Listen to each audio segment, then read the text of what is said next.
It's recording. Okay, we make a start in a second if that's all right for everyone. Just want to say good morning. Welcome to the Kent Medway Growth Hub.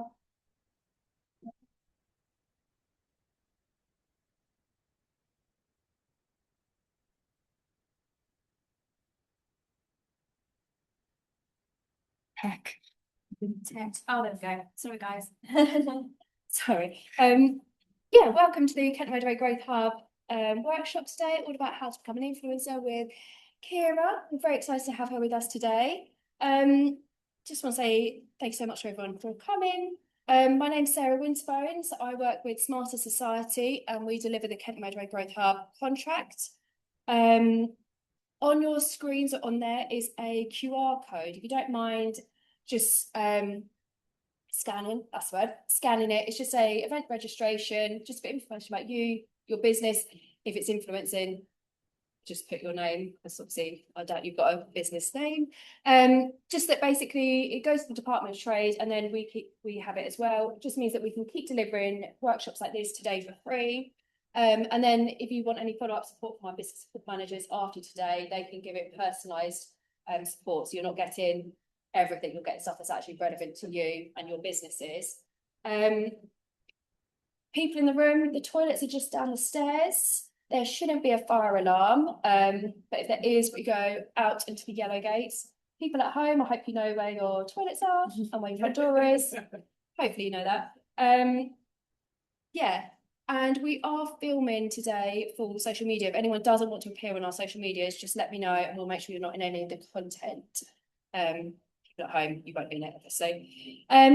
But before I pass over to Ciara, I just want to let everyone know a bit about the Growth Hub, basically.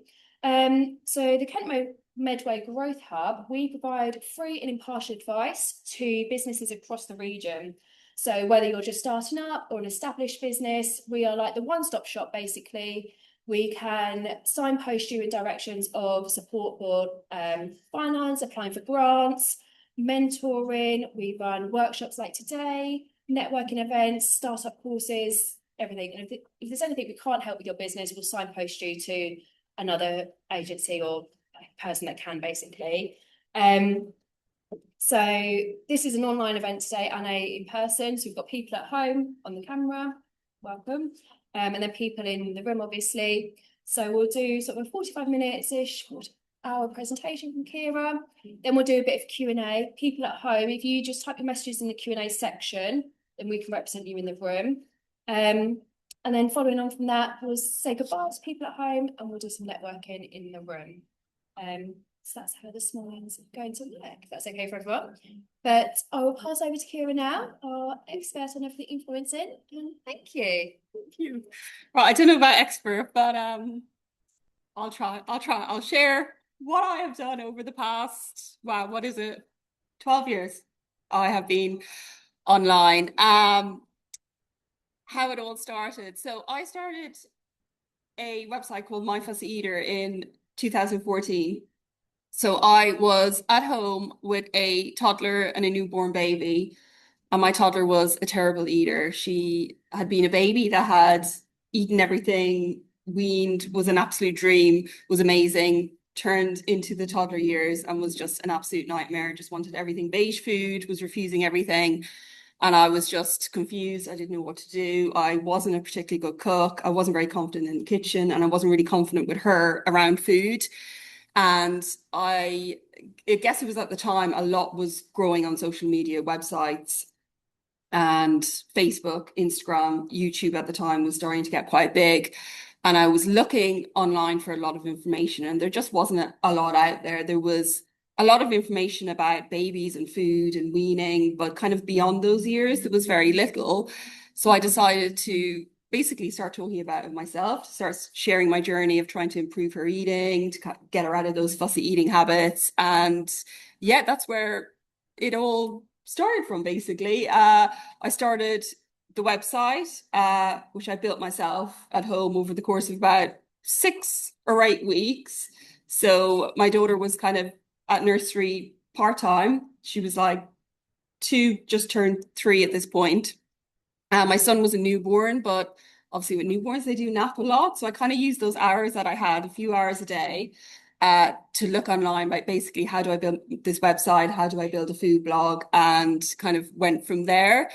The social media then came with that, but kind of gradually afterwards. So I think Facebook was the first social media platform that I set up, then moved on to Instagram, moved on to YouTube, and then more recently onto TikTok as well. So it was very much a one platform at a time. And I think even today, if you're starting from scratch, you have to do that because it's completely overwhelming. If you're starting kind of a social media platform, whether it be influencing or for a business or brand, looking at everything like website, all the different social media is incredibly overwhelming. So I would recommend that just trying to tackle one thing at a time, basically, and build it from there. Um, no business plan, absolutely no business plan. This was more of a project, almost a hobby to start with, and kind of the business side of it came slowly and gradually over the years. So I didn't start with a plan of like, right, this is what I'm going to do, and I'm going to make this amount of money per month, and I'm going to sell this. Everything kind of came gradually over time. So it wasn't that I had it all figured out from the start at all.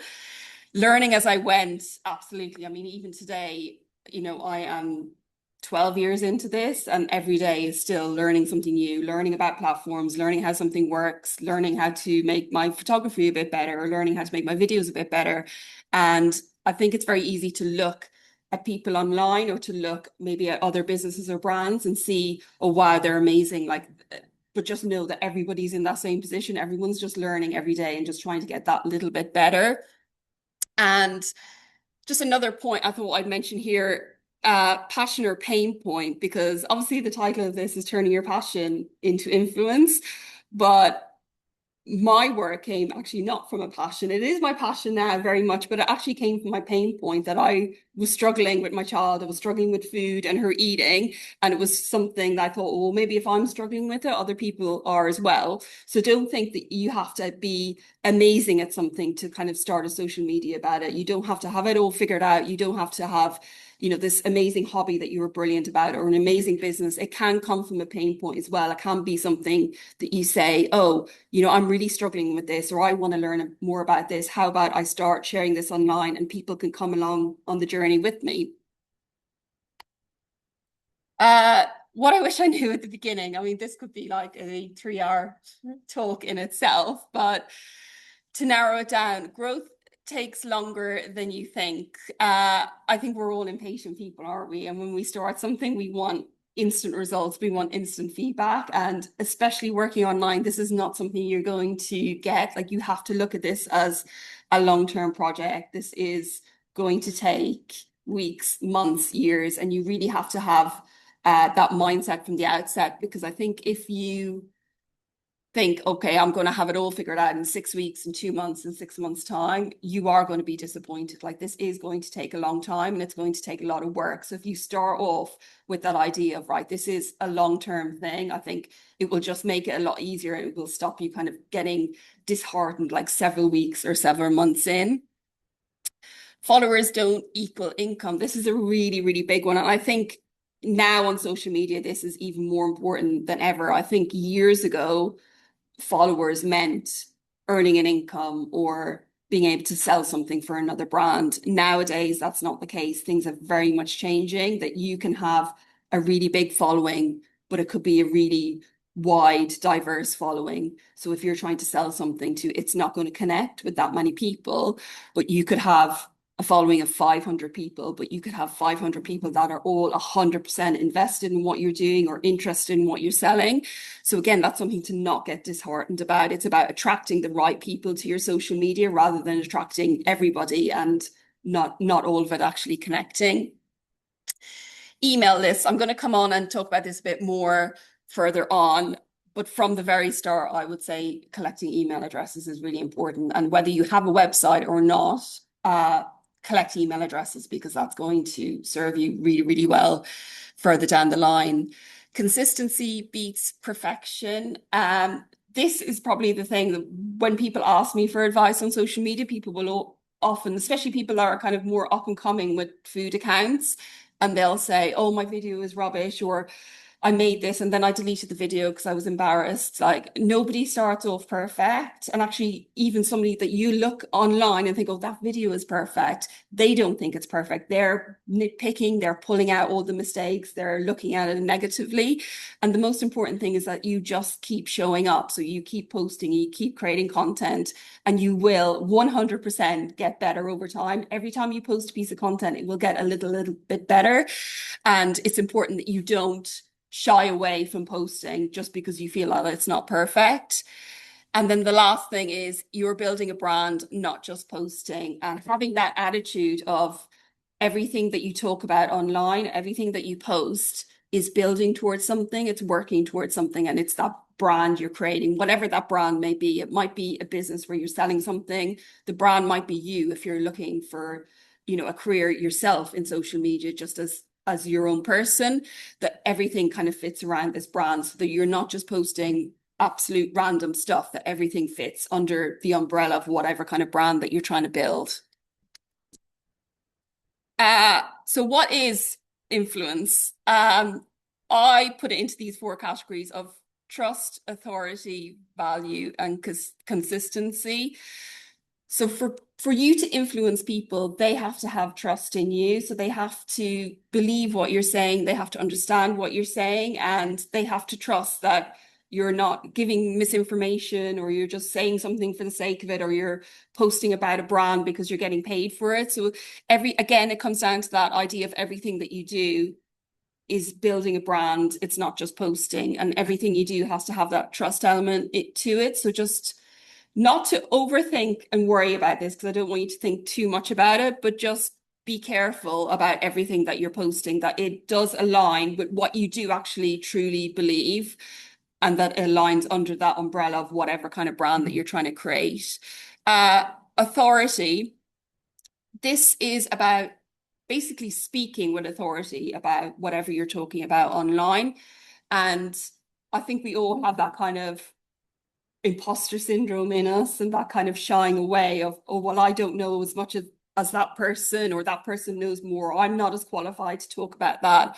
But you need to speak with some level of authority. And it doesn't mean that you say, it's my way or the highway. This is what I think, and that's absolutely it. But you have to come across that you truly believe in what you're saying, in order to get people to trust you. Basically, it comes under that umbrella of trust as well, as that have some authority and really believe in yourself as well, in what you're saying.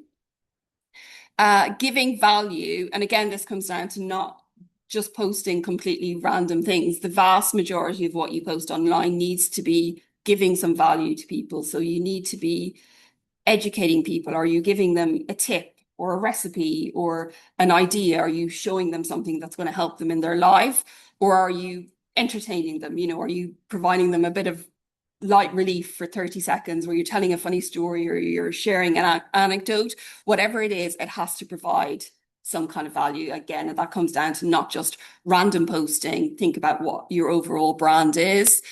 And consistency, touching on this again, because I think I could keep talking about this, but keep showing up, keep posting, don't get disheartened, don't worry about that video that got 5 views yesterday. Post today and you're going to get 6 views. Post tomorrow, you're going to get 20 views. Just keep showing up. And 1,000 engaged followers is better than 100,000 passive ones. I've touched on this already, but it is so important that the people that you are attracting to you are ones that are interested in what you're talking about or what you're selling about. There is no point having 100,000 people that are really interested. The only 2% of those people are actually interested in what you're talking about. It's completely futile. So work on creating a smaller engaged audience and don't worry about the numbers overall. And within this, I thought it was worth mentioning as well, social media moving towards an interest algorithm. So a few years ago, it was all about following someone and that content then would show up. Now, all of social media is moving towards that kind of TikTok-led idea of an algorithm interest. So if you watch a video on a new smart TV on TikTok and you watch the full thing all the way through, if you then engage with it, if you like it or you comment or you send it to a friend, you're basically telling TikTok, oh, I'm interested in brand new smart TVs. And every third or fourth video that TikTok is going to show you is going to be about smart TVs because you've indicated to TikTok that you like that content.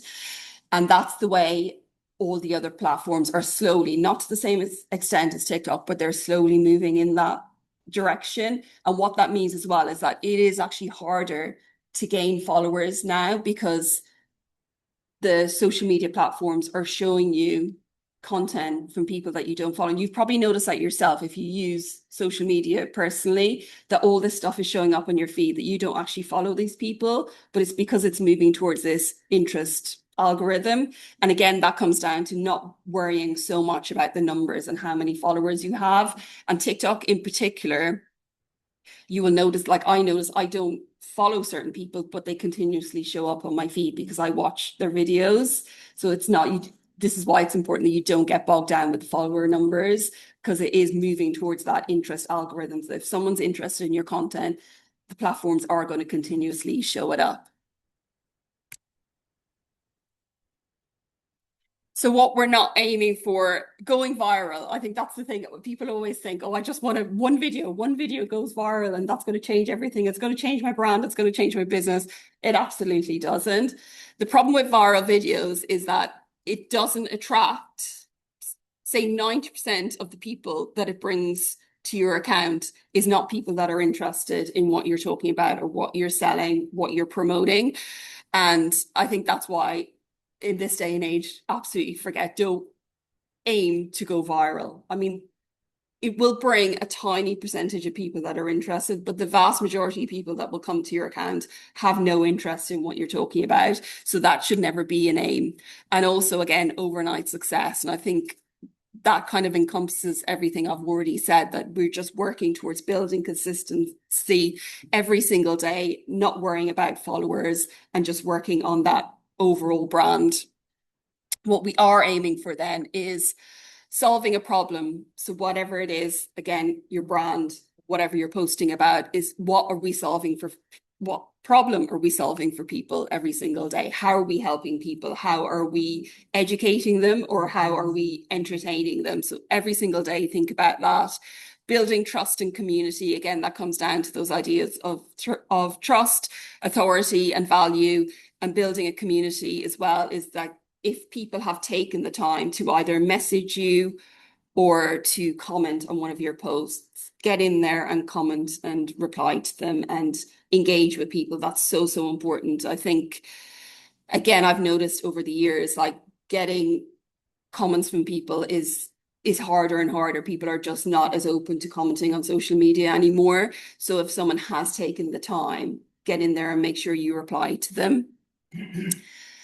Becoming the go-to person in your niche. And yeah, again, this comes back to providing value, authority, consistency of just being that person or that brand or that business that will be the go-to by continuously talking about what you're doing and anything kind of surrounding that. Okay, so moving on to building your foundation on social media. The first step is get clear on your niche. And to do this, I would suggest you ask yourself these two questions. Who do I help and what problem do I solve? So always have that in mind. It's great to do it at the beginning, but it's also really important that you keep this in mind throughout everything that you do on social media. So who am I helping and what problem do I solve? So for me, that mission statement could be, I help parents with fussy eating kids, with simple family recipes and tips. So like, it's very, very simple. But if I ever feel myself like I'm veering off course a bit, or I don't know what I'm doing, I'm not sure what I should post this week, I can always come back to that one statement and it's going to give me some content ideas. So that's definitely something I would suggest you do. Answer those two questions and just always keep that in mind with everything that you're posting. And the more specific you can be, the better. I think the days of very big general social media accounts are kind of dying away, that people want to follow more specific accounts that are dealing with more specific issues or problems or situations, whatever it may be. So kind of those days of just people talking about everything and anything online, they're kind of going away. You still have people popping up and coming up through the ranks with those kind of accounts, but I think that the smaller, more niche accounts are certainly doing much better at the moment, and you do build a much deeper connection with your audience when you're talking about very specific things. Step 2 then is to understand your audience. And again, this is something that I would highly suggest you do, is to define your audience. So down to, and this is just a very broad selection, you can add more criteria in here. So I would define your audience into age, gender, lifestyle, struggle, and goals. And again, that's going to help you just niche down into the kind of people that you want to attract and also what you want to talk about. So again, I'll use myself for an example. Age, the age range I see with my audience is between the ages of, I would say, 30 and 45. Gender, female. I know it's, sorry, I know you follow me. But it is mostly, look, be honest, mostly it is moms. And I can see that from the back end of my analytics on social media. It is mostly moms. I'm not excluding dads or granddads or male carers at all, but you have to define who the majority of your audience is, and it is moms. Lifestyle.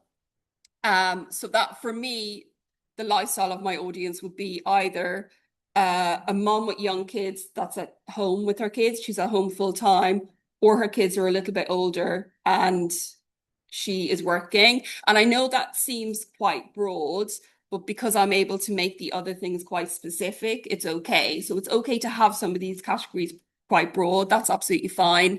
Struggles, and yeah, for me, the struggle of my audience would be just getting their kids to eat a bit better, getting them to eat more fruit and veg, and also getting a quick meal on the table in the evening. Say if a mom has been out working all day. Goals, again, kind of similar with struggle, isn't it? Is getting everyone in the family eating a bit better and just not spending hours every week cooking, making it simple. So yeah, that's something I really, really would recommend that you do. Choosing one platform. So the main social media platforms, of course, at the moment are Facebook, Instagram, TikTok, and YouTube. I would highly recommend, especially when you're starting out in social media, to master one first and let the other follow. And that doesn't mean that you ignore all the other social media platforms, but it just means that you're concentrating on one when you're creating that piece of content, and then you can still push it out to all the others. And it's just a lot less overwhelming because you're not thinking about, oh, well, what does TikTok want from something? And then also, what does Instagram want? And what does Facebook want? Because it's going to be absolutely impossible for you to cover all those bases unless you are a massive business with an entire social media team. You're not going to be able to create individual content for each platform. So I would highly recommend just choosing one, focus on that one of what that platform wants, and then you push it out to all the others. So for example, me at the moment, the platform that I'm using as number one is TikTok. And it might seem a bit strange because that's actually my weakest platform right now. So I've got the least followers, the least engagement. It brings me the least income. But the way I see TikTok and how it influences the rest of the social media platforms, I think that if you can master TikTok, you'll get the rest as well. So TikTok, you may have noticed if you're on social media, they come out with all the kind of new trends first, or the new features, or the new style of videos, whatever it may be. So I feel like by concentrating on that, you're already kind of ahead of the curve with the rest of the social media platforms.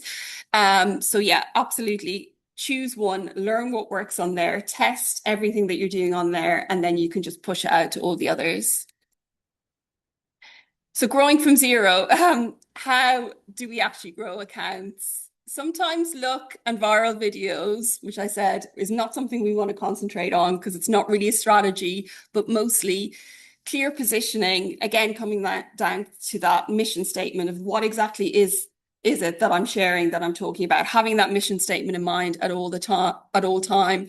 strong hook. So when your video lands on someone's feed, what is the thing that you say in the first 3 seconds that's going to make them stop scrolling?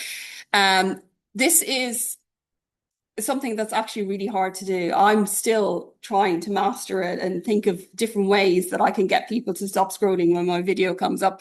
It is difficult, but again, it's about trial and error. It's about testing different things and seeing what works for you within your niche, within your industry. Solving specific problems, again, we have to have that value. You have to give people value. Why exactly should someone stop and watch your video? What are you giving them in that video that's going to be either educational or entertaining? Consistency. I keep saying this because it is so important. Just showing up. Even if you think that video I made is rubbish, it doesn't matter. Post it. Post consistently. Keep showing up. And repetition builds recognition. So if you are someone that's going to be doing a lot of video content, having one place in your home or in your business where you film and having that consistent background, because it makes people recognize you a lot more quicker. It's not just your face that they're going to recognize, it's the entire setup. So, if this was your business here, Coachworks, I would say, okay, I'm going to film a video behind that lovely graphic thing right there, and I'll do a video every single day behind that, because people are going to recognize that, and it's going to kind of build that it's almost like a memory muscle with people. When your video shows up, they're like, oh yeah, I remember that girl. She's the girl that does the video behind Google Graphic. And it doesn't have to be an amazing background at all, but it's just building that consistency that people are going to remember you. And content pillars formula. So this is basically how you're going to decide what you're going to post on social media, because it is a lot to suddenly sit down and think, right, I'm going to start a TikTok, Instagram, YouTube, and Facebook account. And then you're like, okay, well, what am I actually going to post about? And the types of content you should be first of all thinking about are educational. So can you provide tips, tutorials? What exactly are you going to talk about? What of value can you give people? Can you provide entertaining content? So is there personal stories that you can tell that people are going to find either funny or they'll connect with it in some way? It doesn't have to be a funny anecdote at all times. It can be something quite personal that you're sharing that people are going to think, oh yeah, I feel that too, or that happened to me too. I can resonate with that.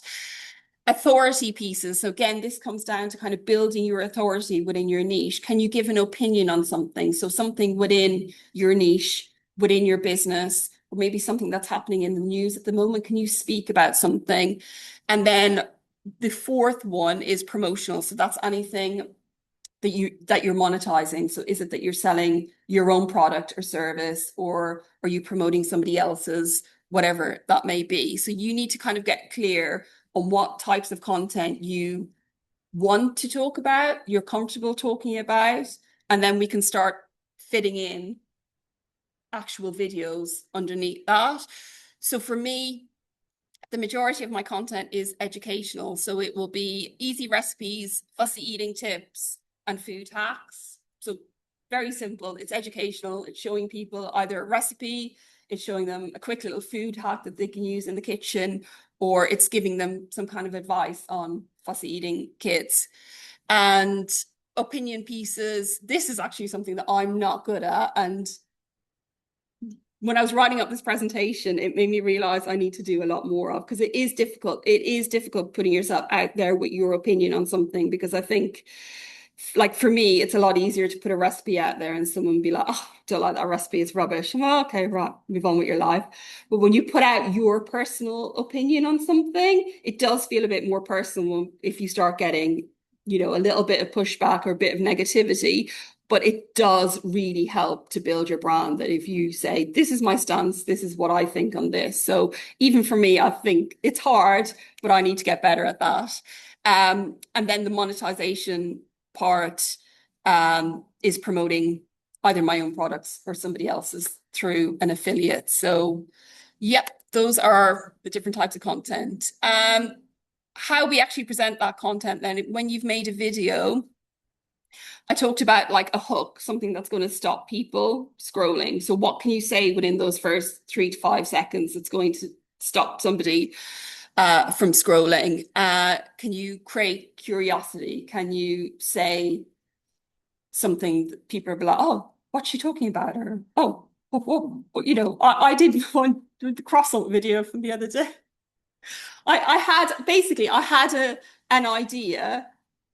There was a croissant left over, I think, from half term, and I found it early on Monday morning, and I thought, oh yeah, it's quite hard, but I'm going to heat it up in the microwave, and I'll have that for breakfast, a nice quiet breakfast when the kids are off to school.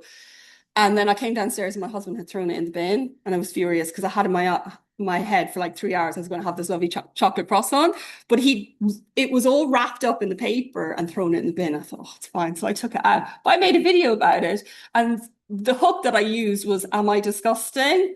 And obviously that video has done really well because people are going to stop, aren't they? They see this croissant, and the first thing I say is, "Am I disgusting?" And they're like, "What's she talking about?" And I said, because I took this out of the bin, and it's like, oh my God, you took this. And then I go on to explain, obviously, it was wrapped up. It wasn't like covered in bin juice or anything. But, you know, it got people stopped, you know, it stopped people scrolling, didn't it? And that video did really well because I knew it was going to do well because I had that hook in it. So is there something that you can say within those first few seconds that's going to make people stop?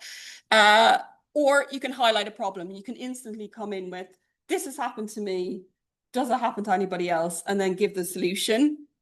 So basically anything you can think of that's going to stop people from scrolling, then back that up with text on screen. So coming back to the bin croissant video, I also had on the screen, "Am I disgusting?" come up in text. So it's like a double hook. People are hearing it and they're also seeing it. And captions as well. This is important because a lot more people than you realize actually watch social media on mute because they are in bed at night and their partner's asleep, or they're in work and they have it on, they don't want their boss to hear, or they're on a train, they don't want everyone. So turning on the captions on all your social media is great because it just helps with that. And all of this helps with SEO as well.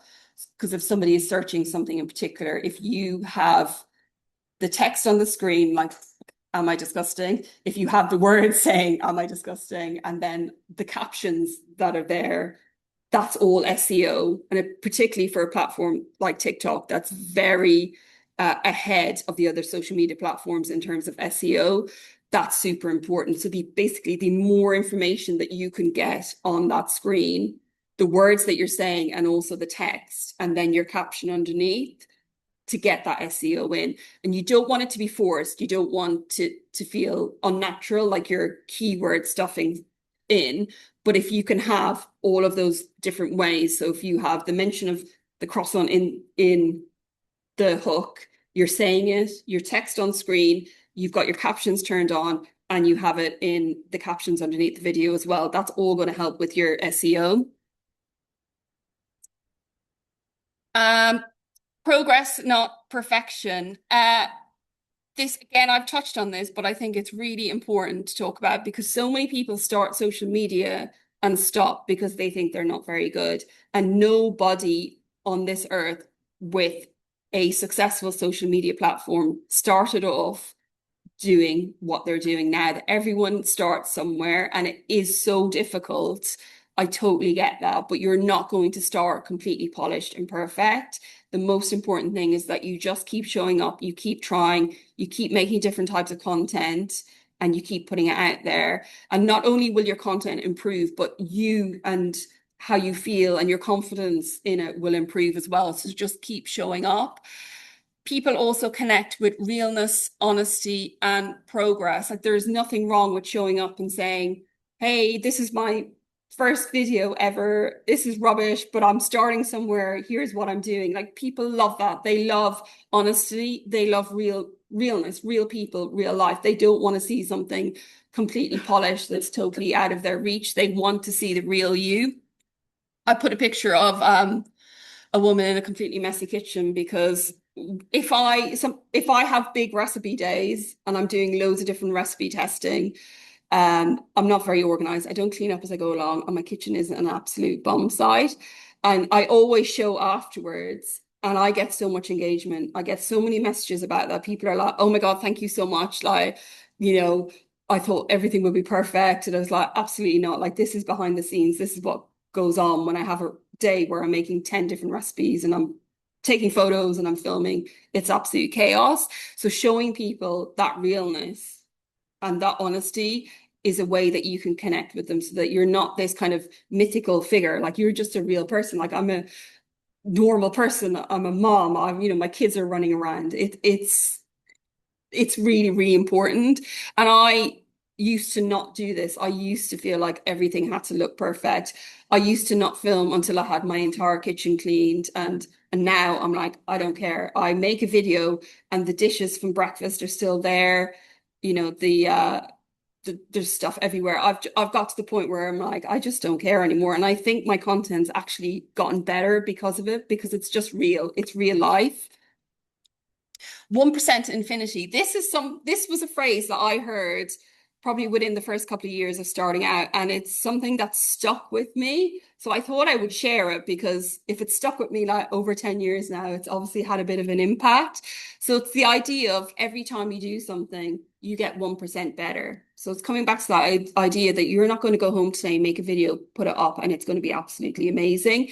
But every single time you make a piece of content, single time you edit that content, or you decide on the hook, or you choose the caption, you think about the SEO, whatever it may be, you get 1% better. But the only way you're going to get better is by doing it. So each and every time. So if you think 1% better every single time, every single day, every single week, whatever, and if you just keep that in mind, is that with everything I do, I'm getting that little bit better. I'm getting closer to what I'm working towards, the goal, whatever it may be.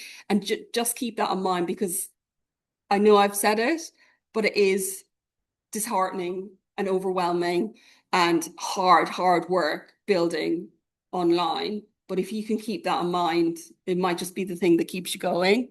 It's kept me going for 10 years. So, um, a consistent strategy then. So this is building on those content pillars. So the content pillars that we looked at, is it educational? Is it entertaining? Is it authority piece?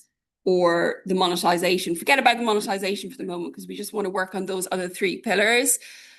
What you need to do is decide which of those you want to talk about, basically.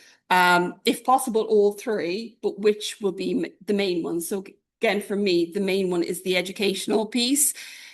Make a list of videos under each of those three pillars. So a list of content ideas. And it means that when you wake up and think, well, I got to make a piece of content today, you already have a list. You have something ready to go. And this is something I do probably once every couple of weeks. I actually have, if anyone wants to see after, I'm happy to share. I'll show you. I have a little spreadsheet on my notes app on my laptop with my content pillars and my video ideas underneath. And once every couple of weeks, I'll go back in and I'll, take some out I've decided not to do, or I'll add some new ideas. And then on a Sunday night, it means I can go to it and say, right, what's my plan for this week? And I pull out a few ideas from each of those content pillars. And it just means that I'm on a Monday morning, I'm not like, oh, okay, what am I posting this week? What recipes am I making? What am I doing? It just takes that overwhelm away. And it means that every time you have an idea, if you're in the shower or you're driving, you just, obviously not while you're driving, when you stop driving, you'll just add it to your little spreadsheet. And then you always have your content ideas ready to go. Decide for yourself what's a realistic posting schedule. And I think start off small, because there's no point saying, I'm going to post 10 times this week, and you struggle to keep up with that. And in a week or two, you're completely burnt out. You're like, I hate this. I'm not doing this anymore. Even if it's once a week, decide on your posting schedule now, and you can always increase it. So you can do once a week for the next 2 or 3 weeks. Say, right, next month, I'm going to do twice a week. And again, as you're creating more and more content, you will get quicker at it. So it will be a lot easier. It won't take as long, but definitely start small, because it's more important that you're just consistent, rather than you go hell for leather and then you end up burning out in 10 or 12 days time because you can't keep up. If possible, batch create content.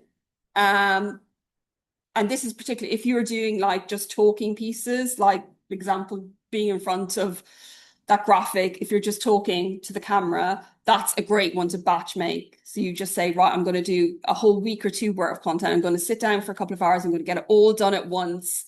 And you get it, and then it's done. And it's amazing. Now, I know that doesn't work for every type of content. Like I struggle to batch create the recipe stuff because it can be quite time consuming. I try as much as possible if I'm filming one video to maybe get another video in as well. So it really will depend on the type of content that you're posting and how long it takes to create that content. But if you can batch create, it will make your life a bit easier. Repurpose content as well. Don't upload the same video again. And this is the other social media platforms aren't so hot on this, but TikTok hates it. So if you're again going for a TikTok first strategy, TikTok hates if you upload the exact same video. It knows it's the same video and sometimes it will remove it as duplicate content, or at the very least, it will suppress the views. So there's absolutely no point. So instead, what you need to do is repurpose it in some way. So for me, with the recipe stuff, it's quite easy to repurpose because I can say, take an old recipe video, re-edit it just slightly different, and maybe just do a talking head video at the start saying, okay, right, guys, today we're going to make spaghetti bolognese. But then I include the footage that I filmed a year ago. So think of ways that you can repurpose your content, and it will differ depending on what kind of content that you're posting.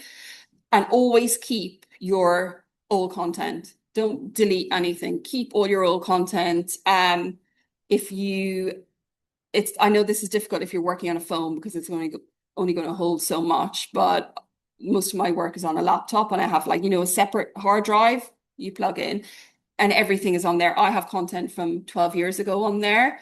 And it means that you can always go back and repurpose that content. And it's great if something hasn't done well the first time.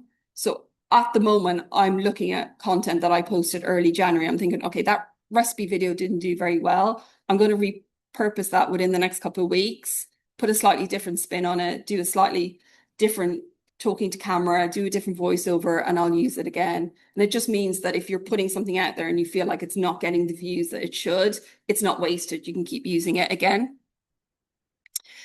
Use platform analytics. So go into the back end of things like Facebook, Instagram, TikTok, whatever it may be, and look at the analytics of videos and see what people are actually looking at. This is really important because otherwise you're kind of posting blindly. And especially when you're starting from scratch, if you do a couple of months worth of content, you can then go in and see, right, well, what has actually performed well? I would say at the moment, I would do a monthly audit on my content. So I'll do content for a month. It's coming towards the end of February now. At the end of February, I'll look back at the whole month. I'll say, right, what types of content did really well? What didn't do well? How can I change it up? And I look at it in this kind of formula of test, refine, rinse and repeat. So when you're putting a piece of content out there for the first time, you're testing it, you're seeing how it's doing. The next time you come to make a similar piece of content, you're refining that. So you're right, how can I make that a little bit better? And again, that 1% infinity idea, how can I make that a little bit better? And then when you know that something is working, you know a piece of content is definitely working, you've tested it several times, rinse and repeat. Just keep putting out similar type of content, but within the same kind of format. And be willing to adapt. The thing about social media is that you can't get stuck on one strategy or one type of video, that you have to constantly adapt with the platform. Everything changes all the time. So although you have these strategies in place, it can't be like rock solid forever. You have to be willing to kind of adapt with the platform. Oh, we've gone way ahead. Building an email list early. So I touched on this at the beginning, but I do feel like it is so, so important. Social media is rented land. Email is owned land. So you do not own your social media account and it can be taken away from you at any moment for either good reason or no reason at all. And it can be very difficult to get an account back from TikTok or Facebook or Instagram. Even just get in contact with them in the first place is impossible. So always remember, you don't own that account. and it doesn't matter how much work you've put into it or how many followers that you have built up, they can take it away at any moment. The only thing that can't be taken away is email addresses. So build an email list as early as you can. You don't need a website to do that. You can, the platform that I use for my email is called Flowdesk. And I really like it because you don't have to have a website. It can just give you basically a landing page where people can sign up. And it's also super cheap. I used to use, does anyone know MailChimp? Yeah, I used to use them, but there's a whole other story behind that because I accidentally deleted like, how many was it? 13,000 followers a few years ago. That was a bad day. And they wouldn't give them to me back, basically. And I got the hump and left. But it was actually a really good thing because they were so expensive. The thing about MailChimp, it starts off really cheap, but the more email subscribers you get, the price goes up and up, and it's just crazy. So I switched to a platform that was really new at the time called Flowdesk, and they are good. They've been really good, haven't they? Been really good. They are super cheap. The price per month is the same. I think it's like maybe $30 a month or something. Like compared to MailChimp, it's nothing. And it doesn't matter how many followers you gain, the price doesn't go up. And they have a lot of kind of extras on there as well. So definitely build an email list as early as you can.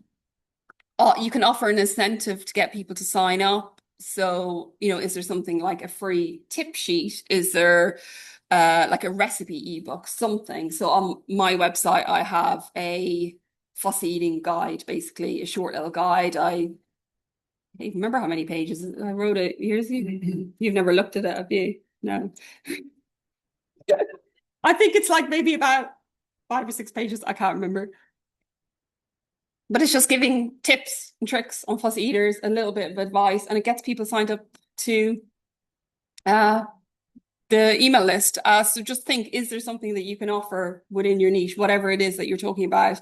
Is there some little guide, some hack, a recipe, whatever it is, just to get people to sign up to your email?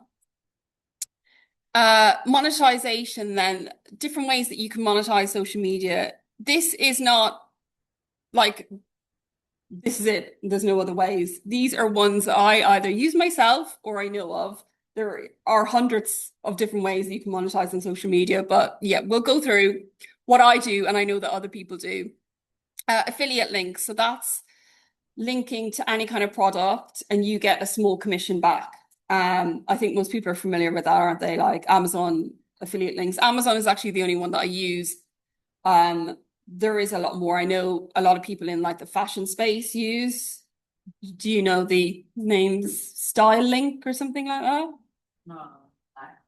LTK, yeah. And you'll see it on social media, people, because you have to. That's the other important thing. You have to say it's an affiliate link. Or the ASA will be all over you. So that's one way. TikTok Shop is basically another affiliate link. So has anyone bought anything on TikTok Shop? Yeah, I love a bit of TikTok Shop. It's addictive. Once you start buying, you can't stop. So anybody linking to a product on TikTok Shop will receive a small commission. And that actually is blowing up. It is gigantic to the extent that they are rivaling Amazon at the moment. The sales on TikTok Shop are phenomenal. And you would be, I think, shocked to learn what some people are making. It is insane. I use it a little bit for like kitchen bits. I haven't gone full in because I just don't, for me, it's not going to be a massive part of my business model. There's other things that I want to do, but I use it a little bit. But I know of people making 30 grand a month on it, just on saying, hey, I bought this cup on TikTok Shop. It's great. I'll put the link here. Have a great day, guys. Like, it's insane. And this whole idea of live shopping is about to completely blow up in the UK, I think, as well. Has anyone seen that video of the girl in China, the live shopping with the, I don't think it's going to be quite that. I think she goes through like 50 products in a minute. She barely shows the product and people are buying. Um, but live shopping in China has been massive for years. And then obviously TikTok Shop have really brought it to the UK, but I think it's about to get bigger and bigger and bigger. I know Amazon are doing it, trying to do a little bit at the moment. They're doing these live things with it because they can see the competition. So if that's something you're interested in, definitely go have a look. And I think you might need 1,000 followers is it 1,000 followers to be able to do TikTok Shop, but the success of people on TikTok Shop is not dependent on their followers. There's people with a couple of thousand followers making thousands of pounds a month because again, that's going back to the way the TikTok algorithm works and the people it's pushing your video out to. The vast majority of people seeing her videos are not followers, they're other people. And again, it's an algorithm thing. So on TikTok, if I watch a video of a girl with a really nice pair of jeans and I watch that video to the end, I think, oh yeah, they're cute. And sometimes I might click the little link and go, oh yeah, they're cute, but I don't buy them. TikTok will keep showing me video. They won't show me the same one, but they'll show me other people the jeans. So it continuously goes on a loop of showing you stuff that you've indicated that you're interested in. And that's how people with very small followings are making massive money on TikTok, is because it doesn't matter that they don't have a lot of followers. It's because TikTok is pushing their content out to people that are interested. Sorry? That's why I'm broke. Yeah, it's dangerous because you're literally seeing it and then it's just like click, click, click, but done. And we had this conversation actually recently about, I think it's doing so well because it's just real life people. And again, it's coming down to that idea of value, of integrity, of honesty. It's just normal, everyday people at home saying, I absolutely love this coffee mug. And it's not a brand with a big polished advert. It's normal, regular people, and people buy from people. And I think that's why it's doing so well.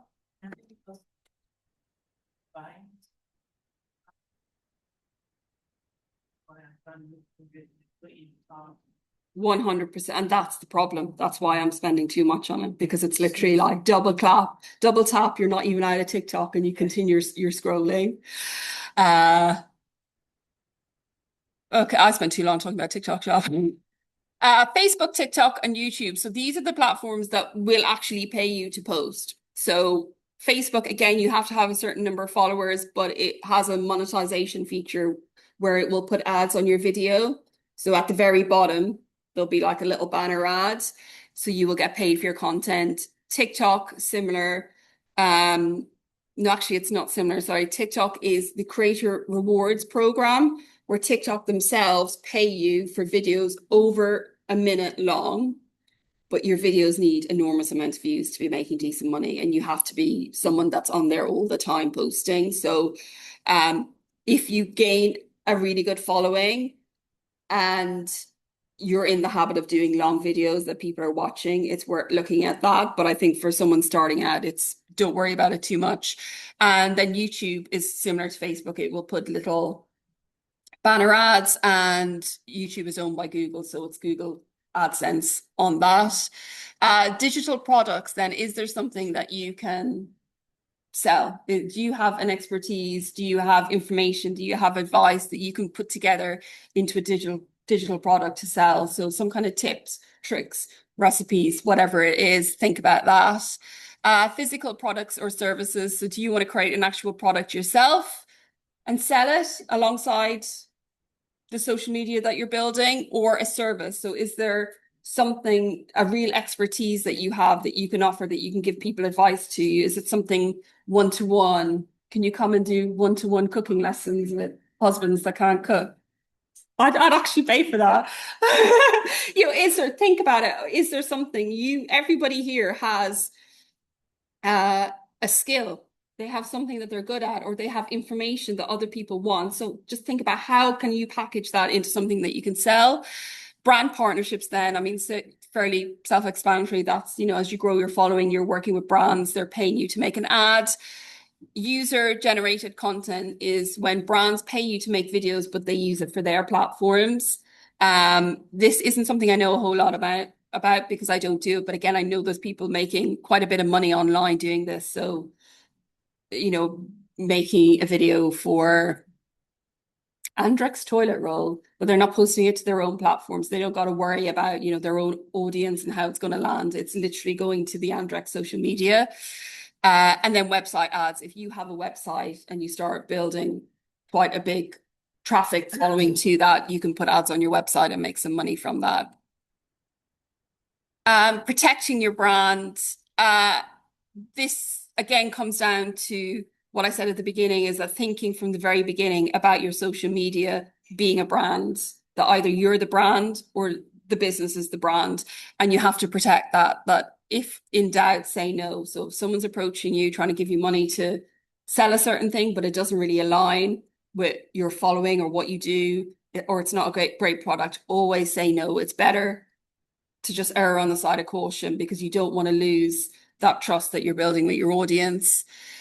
Again, the same idea is only promote what aligns. Just try to basically stick to your lane. You can kind of talk about other stuff, but say 90% of the stuff that I talk about online is food. It's something food related.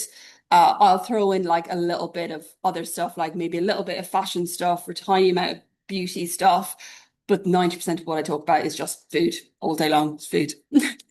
And play the long game is, rather than taking the quick buck, say from a brand that wants to pay you to promote something that doesn't quite align, think about the long game, that you want to keep that trust and integrity with your audience. And this isn't strictly reserved to monetization, but in general, protecting yourself online is that it's absolutely okay to put privacy boundaries in place, that you don't have to give away everything about yourself online. I think it's something probably people are only starting to maybe realize in the past couple of years, of like pulling back a little bit and not completely giving everything about yourself or your family or your kids, whatever that may be. It's absolutely okay to have boundaries and to stick to that. Like, I have very strict boundaries now about the kids. Like, my daughter absolutely doesn't appear because she is 14 and everything I do is embarrassing and disgusting.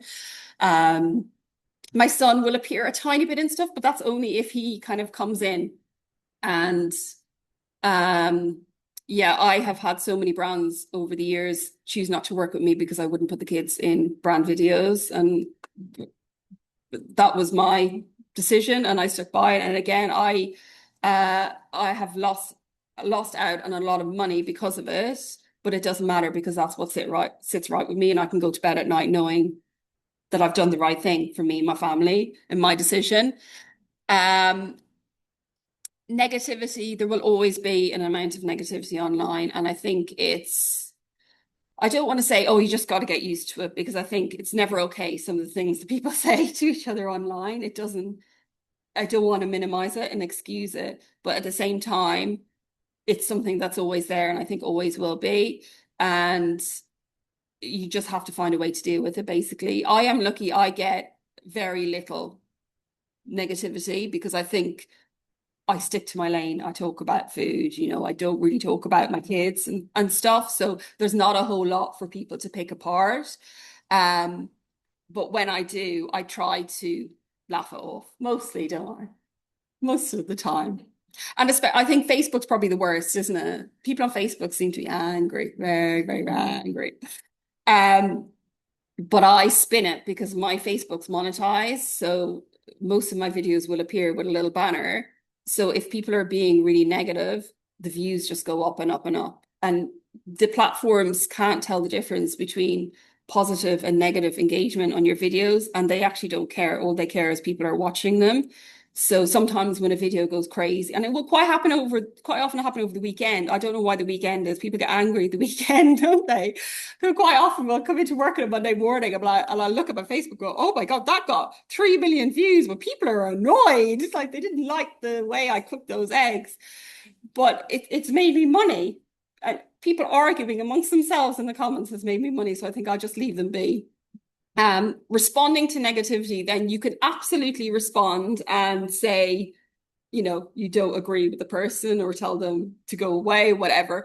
Always do it in a nice way. Don't be overly rude or use bad language, because the platforms will be a lot stricter with you being the account holder than they are with the people making the comments. Facebook in particular do not like when big accounts seemingly pile on people in the comments. So either don't respond at all, just completely ignore it, or just respond indicating that you don't agree with them, that you're finding them rude, but keep it all very civil so that your account can never be taken away, basically. And then burnout. This is something I think everyone working on social media experiences probably several times a month. It's difficult because it's 24/7.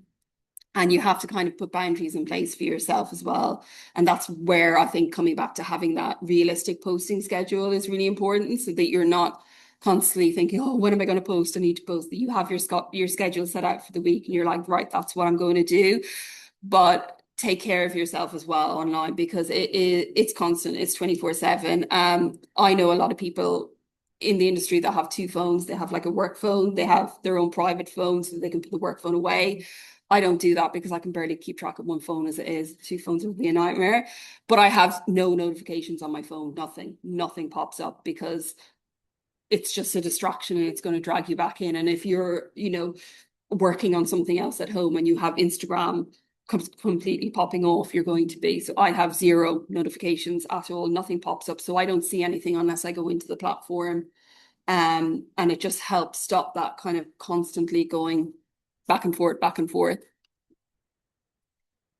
Right, our action plan. This is basically just a summary of everything we talked about and the steps that I would suggest that you start taking to grow your online following: deciding on your niche, defining your audience, choosing one platform, create your 3 content pillars with a list of video ideas underneath. Remember your hooks, text on screen, and captions. Decide on a realistic posting schedule. Use the analytics within the different platforms to do a monthly audit. Test, refine, rinse and repeat. Start an email list, and then make a list of monetization options that you can start using. You still screenshotting that? I'll move it. I can go back to it at the end anyway. Thank you. And the last thing I want to say is, you'll hear this a lot, it's not a real job. Working on social media is not a real job. And I found these stats the other day when I was putting this together. The global creator economy was worth over $200 billion in 2025 and is projected to nearly double to roughly $480 to $500 billion by 2027. Now tell me that's not a real job. It's crazy.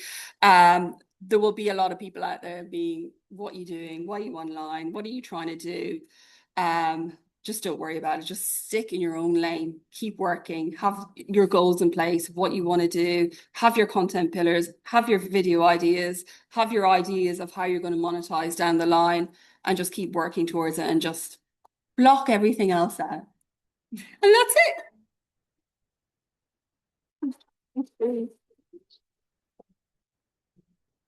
Thank you so much. I've learned, I don't know about everyone else, but I've learned so much, all about sort of like how to monetize it, just everything. We'll move on to Q&A now. So if anyone's got any questions in the room, we can start online. Oh, It's just a practical one. With the flow desk, if you've got, because I've got MailChimp account at the moment, to transfer over all your contacts, does it have that feature, or do you have to like manually come in? And are you allowed to do that? See, you've built them on MailChimp. I've got like you can transfer, because I know it all changed recently with all this EU data thing. But if someone has signed up to MailChimp, it means they've opted into all that GDPR. Yeah. So I'm not the person to advise, because I think I was trying to do that when I deleted my entire email list. But you definitely can. You can. I think if they probably won't help you if you contact them because you're leaving. But if you Google it, there will be like YouTube videos on it. I'm pretty sure it'll be a case of just exporting the list and then you import it into Flowdesk. But I really recommend it. I love it. And I actually think it's a lot more user friendly than MailChimp. It's a lot more simple. I think MailChimp now have built it for big businesses, and I think Flowdesk is brilliant for like smaller businesses or creators. We'll go one online. We've got one online that says, with negative comments, do you ever hide them? No, I mean, if something is awful, like, really insulting, or if it's something that I wouldn't want my followers to see, I would delete it. Yeah. Because I wouldn't want anyone, To see that. to see it. Right. But no, I wouldn't. Like if someone says, "Oh, this recipe didn't work, it was awful," I usually go back and be like, "Oh, what did you do?" And and try to help. Yeah. So I don't shy away from that because it's reality. Like sometimes people will make my recipe and it won't work, but quite often I'll go back and whine. They'll be like, "Oh, well, I swapped the flour for sweet potato." Well, then there you go. But negative comments is part of it, and you have to accept, not everyone's going to like 100% of what you do all the time. So I think the more constructive criticism ones, absolutely you can respond to, engage with. The horrible ones, delete if you don't want anyone else to see it, and then the ones in the middle, just ignore. I have a question. So we assume that once you upload any content to social media, you lose the copyright completely of those images. I believe with Meta, once you upload something, you lose the copyright, which means that you have a photograph of you eating disgusting croissant, and tomorrow that photograph can be used by anyone, can be used by AI, can be used by someone that is producing a small book without crediting, without you getting any money for this. No. So that is your intellectual property. And I think it's gotten very confused over the years because people think, oh, you just put something online, that's it. Like it's a free for all. It's not. If you've taken a photo of a recipe, that's your intellectual property. You own that photo and no one else can take that. So there has been, I know people online, there's been instances where like the Daily Mail have taken some of their content and published it without their permission, and they've got a lot of money out of them for it. That it's still your intellectual property. You've taken that photo, you've taken that video. My understanding, you are professional to me. My understanding is that when you upload something with Meta to give away the copyright, there is every single platform now, and even the editing platform. So I edit most of the stuff on my phone on a platform called CapCut. I think it's actually owned by TikTok. And they changed their terms and conditions recently as well about ownership of content, and everyone was up in arms. But nobody's taking the content. They're not interested in my content of a banana raspberry muffin. Like they're not doing anything with that. It's more other people taking the content that you're worried about, is it? Like someone taking your photo? Well, yes. Yeah. I mean, absolutely not. It's your intellectual property and they can. What you do about that then is totally up to you. I mean, technically you can sue them. They've taken your property, but it's online is a bit of a wild west compared to like normal life, isn't it? So it's more what you choose to do and who has taken it and what they're doing. If someone has taken it and is making a lot of money from it, if they are doing something and using it to promote part of their business, then absolutely go after them. But if someone's just taken the photo and put it on their Facebook page that has 10 followers, and like what, there's no harm created really. So it's just up to you what you choose to do. We've got another question online. If views are not growing on your platforms, what steps do you recommend to take to kickstart your channel? So that's on Instagram and YouTube, that person. I would go back to what we've gone through. Yeah. I mean, can you send out the whole presentation after? Go back to the very beginning to defining your niche. What exactly, getting that 1-line mission statement and saying, this is what I want to do. Define your audience again, because you need to know who you're talking to. You need to know their ages, the gender, their location, their lifestyle, and go back and take all those steps. And again, create those content pillars. What types of content is going to reach these people? Is it educational? Is it entertainment? Is it authority pieces? And go through that whole step, and it will give you your entire content plan from scratch. And I think it's important that even when things are going really well, that you keep going back. You just keep going back and reminding yourself, this is my mission. This is who I'm trying to attract. This is the type of content I should make. I just after a bit of opinion after sort of 10 years within this industry that you've had. I've got a Facebook group of around 25,000 followers, a large podcast as well. Would you know, with TikTok and stuff, would you drive those into your TikTok channel, or should I just carry on focusing on the Facebook group and carry on? So what's the topic? Like, what's it around? Business coaching techniques. I would, again, going back to what I suggested, choosing your main platform. So if that's your strongest platform at the moment, is it Facebook and that Facebook group? Yeah, I was just thinking about the monetization and, getting into people's phones and stuff, whether it would nurture the Facebook group, but then start pushing them over to the TikTok channel because I can't think of ways to, apart from selling my services in the Facebook group, to monetize. So how do you monetize? Is this? Well, the monetization is offering coaching services to the people within the Facebook group. But I was thinking, is there a way to monetize the platforms, to make platforms work for me? Yeah, I would choose one platform. So if it is that you're trying to get people onto other platforms, I would choose TikTok as your number one platform. And doing all those things I said, learning how TikTok works, like TikTok loving the text on screen, the captions, the quick hook, and then cross-post that content everywhere else. And is there a tipping balance on TikTok? I found with my Facebook group, once you got to like 1,000 members, Facebook took over and started pushing it out. Is there a tipping point on TikTok when I've got 1,000 followers already? Do I need to then aim for like 2,000 or 5,000 before it then starts to? No. And I think that comes back to TikTok very much being an interest algorithm, not a follower-based algorithm. The TikTok doesn't care how many followers you have. It only cares about your content and who it can show it to. And again, that's why it's so important to hit those SEO markers on each video. So again, that hook in the first few seconds, what are you talking about? You're not only telling your audience, you're telling TikTok what you're talking about.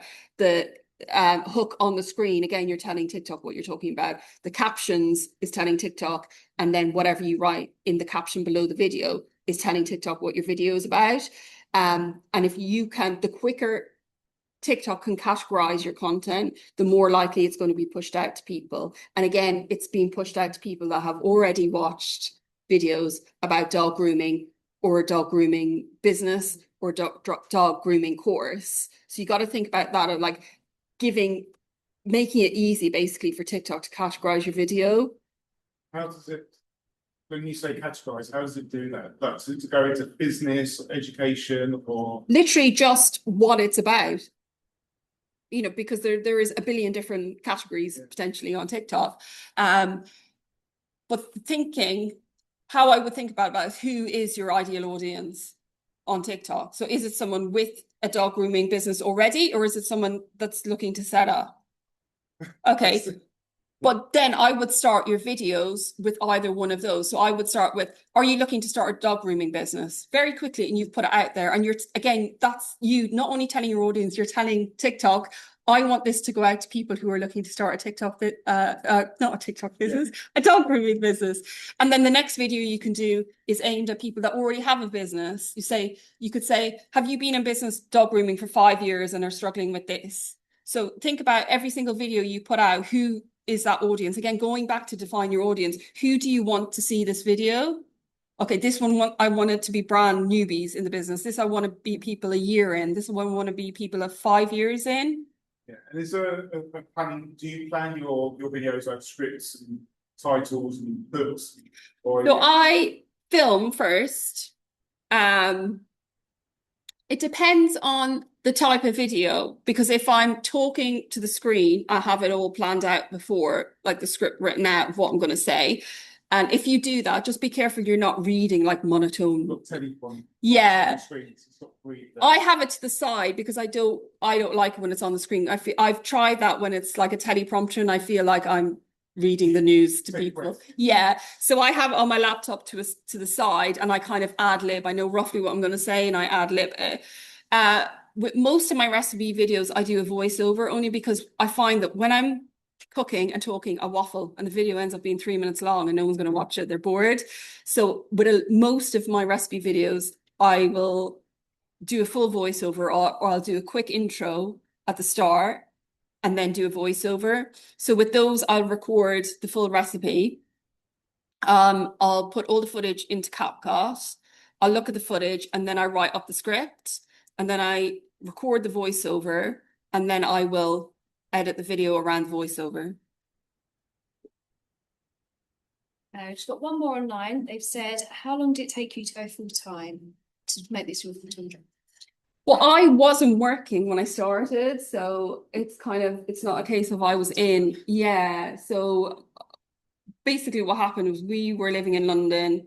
I had my daughter. I went back to work, and when she was 18 months old, we left and moved down here to Kent because it just wasn't working. Both of us working full time. My daughter in childcare, like 13 hours a day. So I wasn't working, and then I had my son. And the idea always was we would have a second child. I'd take maybe another year, and then I go back to work. And then I started the website and everything. And probably within a few months, I started getting just like a small amount of income. I think the first thing was, I think Sainsbury's gave me a £50 voucher to post about some yogurt. And I thought I'd won the lottery of like a £50 shopping voucher.